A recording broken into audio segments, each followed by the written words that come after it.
जरा सोचिए, एक ऐसी विदेशी ताकत के बारे में जो भारत में तब पहुंची हो जब मुगलों ने दिल्ली की गद्दी पर बैठने का सपना भी नहीं देखा था। पर मजेदार बात तो ये है कि वो ताकत तब तक यहीं डटी रही जब तक कि अंग्रेजों को भारत छोड़े हुए भी 14 साल नहीं बीत गए। बिल्कुल, मतलब पहला कदम रखने से लेकर आखिरी विदाई तक पूरे 450 साल। हाँ, ये टाइमलाइन अपने आप में बहुत विशाल है। तो आज की हमारी इस विस्तृत चर्चा का विषय यही है, पुर्तगाली ईस्ट इंडिया कंपनी। हम सिर्फ तारीखें नहीं रटेंगे। सही कहा।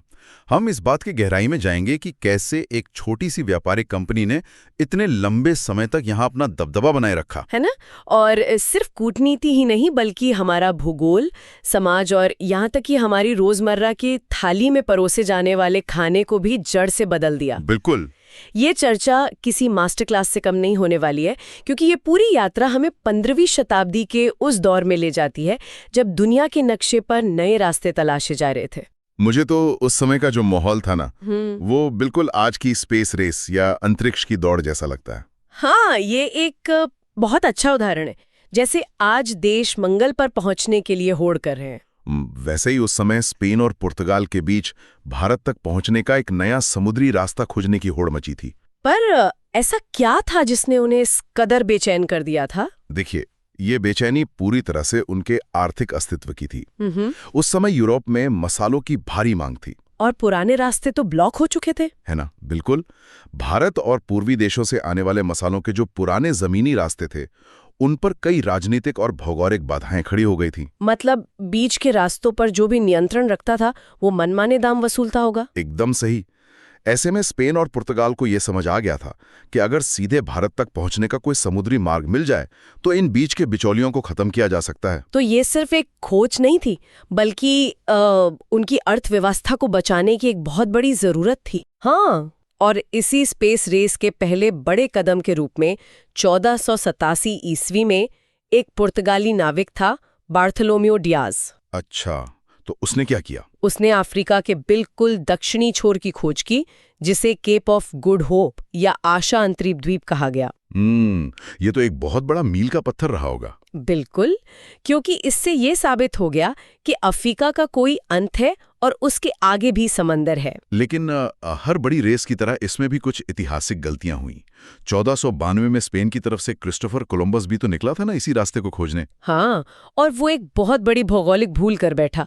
वो रास्ता भटककर अमेरिका पहुंच गया। और सबसे मजेदार बात यह है कि उस भूल का असर ये हुआ कि कोलंबस ने मान लिया कि उसने भारत खोज लिया है। हाँ, और इसी भ्रम में उसने उस नई जगह को नई दुनिया कहा और वहां के मूल निवासियों को रेड इंडियन नाम दे दिया, जो कि आज तक चला आ रहा है। हाँ, एक ऐतिहासिक गलती का पक्का सबूत। बिल्कुल सही कहा आपने।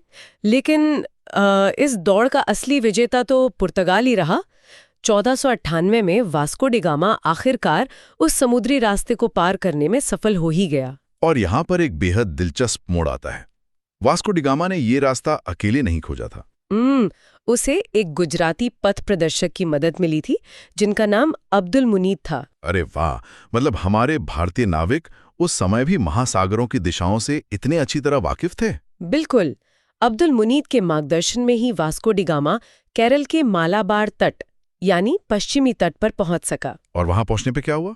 वहां केरल के स्थानीय राजा ज़ेमुरिन ने उसका एक शाही अतिथि की तरह भव्य स्वागत किया। लेकिन मैंने पढ़ा है कि ज़ेमुरिन के स्वागत से वहां जो पहले से मौजूद अरबी व्यापारी थे वे बुरी तरह भड़क गए थे। हाँ, और भड़कना लाजमी भी था। इसके पीछे का तर्क बहुत साफ है। मतलब अगर पुर्तगाली सीधे भारत से व्यापार करने लगे तो अरबी व्यापारियों की जो मोनोपोली या एकाधिकार था वो तो रातों रात खत्म हो जाता। एकदम सही पकड़े हैं आप। ये पूरी तरह से मुनाफे को बचाने की लड़ाई थी। अरबी व्यापारी सदियों से उस व्यापार की सबसे अहम कड़ी थे। तो वास्को डी गामा दहाना उनके लिए खतरे की घंटी थी। बिल्कुल। लेकिन पुर्तगालियों के लिए असली चमत्कार तब हुआ जब वास्को डी गामा 1498 में मसाले लेकर वापस पुर्तगाल लौटा। और जब उसने वे मसाले पुर्तगाल के बाजार में बेचे तो मुनाफा कितना हुआ होगा? आप यकीन नहीं करेंगे। पूरी यात्रा का भारी भरकम खर्च निकालने के बाद भी जो मुनाफा हुआ वो मूल लागत का 60 गुना था। 60 गुना? बाप रे, जरा इस गणित पर गौर कीजिए। अगर कोई आज के समय में इतना मुनाफा कमाए तो दुनिया की अर्थव्यवस्था हिल जाए। हाँ, और इस एक घटना ने पुर्तगाल को ये समझा दिया कि ये सिर्फ एक रास्ता नहीं है, बल्कि दुनिया पर राज करने की चाबी है। तो इसी गणित ने पुर्तगाल की पूरी नीति बदल दी होगी। उन्हें समझ आ गया होगा कि ये एक बार का काम नहीं है। बिल्कुल। 1500 ईस्वी में पेड्रो एल्वेरेस कैब्राल के नेतृत्व में दूसरा पुर्तगाली अभियान भारत आया। अच्छा, वही कैब्राल जिसने ब्राजील की खोज भी की थी। हाँ, वही। लेकिन पुर्तगालियों को अब एहसास हो गया था कि इतने भारी मुनाफे वाले व्यापार को सिर्फ नाविकों के भरोसे नहीं छोड़ सकते। मतलब इसे एक संस्थागत रूप देना जरूरी था। सही कहा। इसीलिए 1505 ईस्वी में उन्होंने भारत में अपने पहले गवर्नर या वायसराय की नियुक्ति की। और ये पद किसे मिला? ये पद मिला फ्रांसिस्को डी अल्मोड़ा को, जिनका कार्यकाल 1505 से 1509 तक रहा। अल्मोड़ा आती एक बहुत अजीब सी रणनीति लेकर आया था, जिसे नीले जल की नीति या ब्लू वाटर पॉलिसी कहा गया। हाँ, इसके पीछे उसका विचार ये था कि जमीन पर कब्जा करने और किले बनाने में ऊर्जा बर्बाद करने के बजाय सीधे समंदर पर ही कब्जा कर लिया जाए। अगर मैं इसे आज के हिसाब से समझूं तो क्या ये ऐसा नहीं है कि किसी ने बाजार पर कब्जा करने के बजाय उस बाजार तक जाने वाले हाईवे पर ही अपना टोल प्लाजा लगा दिया हो? ये टोल प्लाजा वाला उदाहरण एकदम से ठीक है।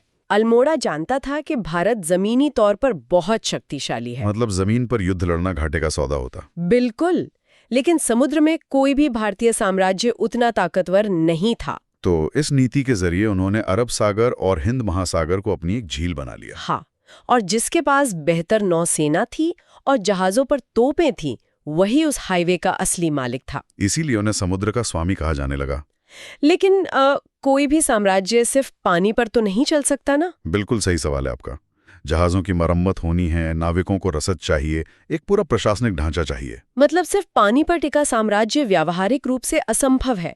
उन्हें जमीन की तरफ आना ही पड़ा होगा। हाँ, ये और इसीलिए 1509 में अल्मोड़ा के बाद अल्फोंसो डी अल्बुकर्क भारत में पुर्तगालियों का दूसरा गवर्नर बनकर आया। और आते ही उसने उस नीले जल की नीति को खत्म कर दिया। बिल्कुल, क्योंकि अल्बुकर्क एक बेहद दूरदर्शी और आक्रामक रणनीतिकार था। उसे समझ आ गया था कि सिर्फ गश्त लगाने से साम्राज्य नहीं बनेगा, एक ठोस जमीन चाहिए। इसीलिए अल्बुकर्क को भारत में पुर्तगाली साम्राज्य का वास्तविक संस्थापक माना जाता है।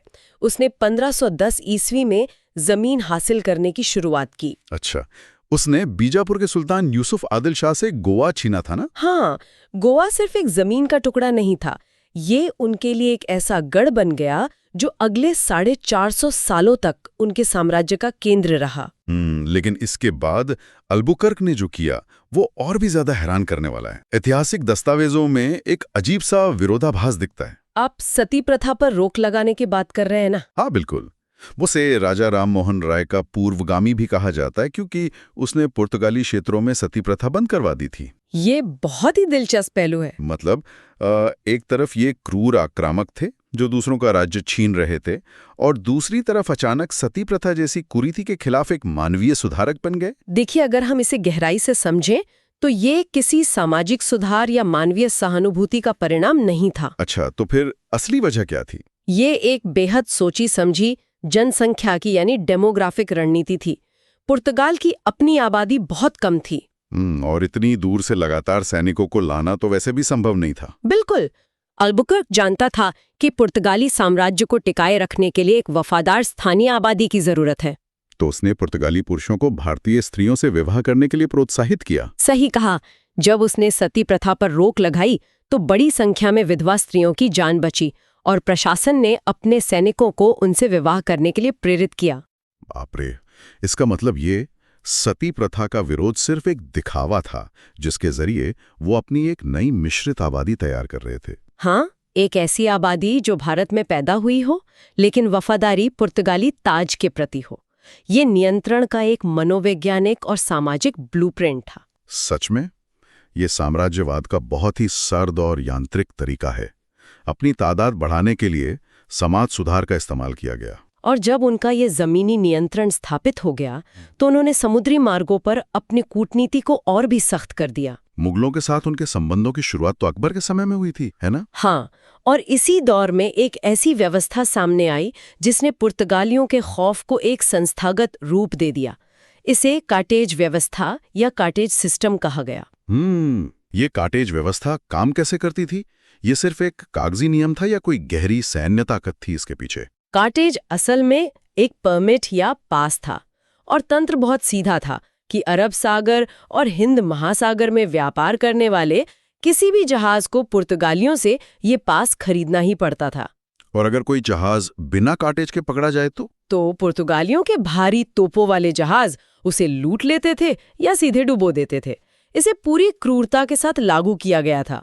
और यहाँ इस कहानी का सबसे बड़ा हैरानी वाला पल आता है। मैंने पढ़ा है कि महान मुगल बादशाह अकबर को भी ये कार्टेज खरीदना पड़ा था। बिल्कुल सही पढ़ा है आपने। ये सोचना भी दिमाग को झकझोर देता है कि लाखों की सेना वाला अकबर मुट्ठी भर पुर्तगाली जहाजों के आगे झुक गया। मुगलों की ऐसी क्या कमजोरी थी? देखिए, मुगलों की पूरी सैन्य संरचना जमीन और घुड़सवार सेना पर आधारित थी। जमीन पर वे बेताज बादशाह थे। लेकिन उन्होंने कभी एक शक्तिशाली नौसेना बनाने पर ध्यान नहीं दिया। एकदम सही। और नौसेना की इसी तकनीकी कमी का फायदा पुर्तगालियों ने उठाया। उनके जहाज तकनीक में बहुत उन्नत थे और उन पर तोपें तैनात थी, जबकि मुगलों के जहाज सिर्फ व्यापार के लिए बने थे, युद्ध के लिए नहीं। इसी सैन्य विषमता के कारण अकबर को भी कार्टेज व्यवस्था माननी पड़ी। और वैसे आपको बता दूं, 1508 में चोल के युद्ध में पुर्तगालियों ने इसी समुद्री ताकत की वजह से अपनी श्रेष्ठता साबित कर दी थी। अच्छा, तो ये अल्बुकर्क गोवा जीतने से पहले की बात है? हाँ, उस समय अल्मोड़ा ही गवर्नर था और उसी युद्ध ने पुर्तगालियों को भौगोलिक विस्तार के लिए और तेज कर दिया। इसके बाद ही उन्होंने दमन और दीव, दादर एवं नगर हवेली का उपनिवेशीकरण किया होगा। बिल्कुल। इसके साथ ही उन्होंने हिंद महासागर और फारस की खाड़ी में हॉर्मुज जैसे रणनीतिक ठिकानों पर भी अपने मजबूत सैन्य अड्डे बना लिए। तो ये तो बात हुई उनके सैन्य और कूटनीतिक वर्चस्व की, लेकिन जो प्रभाव उन्होंने हमारी रोजमर्रा की जिंदगी पर डाला वो शायद इससे भी बड़ा है। आप भारतीय भोजन की बात कर रहे हैं ना? हाँ, मतलब अगर मैं कहूं कि पुर्तगालियों के बिना आज के भारतीय खाने की कल्पना ही नहीं की जा सकती तो गलत नहीं होगा। बिल्कुल भी गलत नहीं होगा। वे मध्य अमेरिका से कुछ ऐसी चीजें भारत लेकर आए जो आज हमारी रसोई का अहम हिस्सा है, जैसे आलू, तंबाकू और मक्का। ये बात सच में हैरान करने वाली है कि जिस आलू के बिना समोसे या पराठे की पहचान अधूरी है, वो 16वीं सदी से पहले यहाँ था ही नहीं। कृषि उत्पादों का ये हस्तांतरण इतिहास की सबसे खामोश लेकिन सबसे ताकतवर क्रांतियों में से एक है। क्योंकि नई फसलें किसी भी समाज में जाकर सिर्फ स्वाद नहीं बदलती, बल्कि पूरी अर्थव्यवस्था बदल देती हैं। एकदम सही। आलू और मक्का जैसी फसलें कम जमीन और अलग अलग मौसम में उगाई जा सकती थीं, जिससे खाद्य सुरक्षा का एक नया ढांचा तैयार हुआ। और पुर्तगालियों के आने के बाद ही इन चीजों की बड़े पैमाने पर खेती शुरू हुई और ये हमारी जीवन शैली का ऐसा हिस्सा बन गई जैसे हमेशा से ही यही थीं। और सिर्फ खाने पीने की बात नहीं है, संचार के तरीके भी बदले। पुर्तगाली भारत में पहली प्रिंटिंग प्रेस लेकर आए। अरे हाँ, और इसके साथ ही उन्होंने जहाज निर्माण की आधुनिक कला का भी विकास किया। प्रिंटिंग प्रेस ने तो सूचनाओं के आदान प्रदान का तंत्र ही बदल दिया होगा। हालांकि प्रिंटिंग प्रेस शुरू में मुख्य रूप से धर्म साहित्य छापने के लिए लाई गई थी, ताकि वे धर्म का प्रचार कर सकें और प्रशासनिक आदेश फैला सकें। लेकिन एक बार तकनीक आ गई तो उसने भारत में सूचना के प्रसार का पूरा व्याकरण बदल कर रख दिया। ये सब साबित करता है कि पुर्तगालियों के लिए भारत सिर्फ एक पड़ाव नहीं था। इसका एक और सबूत वास्को डी गामा का जीवन है। अच्छा, उसने क्या किया? वो सिर्फ एक बार रास्ता खोजकर वापस नहीं लौटा, बल्कि कुल 3 बार भारत आया। 1498 में, फिर 1502 में और आखिरी बार 1524 में। लेकिन इतिहास का एक अटल नियम है कि जो भी साम्राज्य चरम पर पहुंचता है उसका पतन भी तय होता है। बिल्कुल, और पुर्तगालियों के साथ भी यही हुआ। मतलब जो शक्ति अकबर जैसे बादशाह को पास खरीदने पर मजबूर कर दे, उसका अंत कैसे शुरू हुआ? पुर्तगालियों के पतन का सबसे बड़ा कारण उनका अत्यधिक अहंकार, धार्मिक असहिष्णुता और समुद्री लूटपाट की नीतियां थीं। मतलब उन्होंने स्थानीय आबादी और शासकों के साथ बहुत ही आक्रामक रवैया अपना लिया था। हाँ, और इस अहंकार का जवाब उन्हें 1632 ईस्वी में मिला। उस समय भारत में मुगल बादशाह शाहजहां का शासन था। तो शाहजहां ने क्या किया?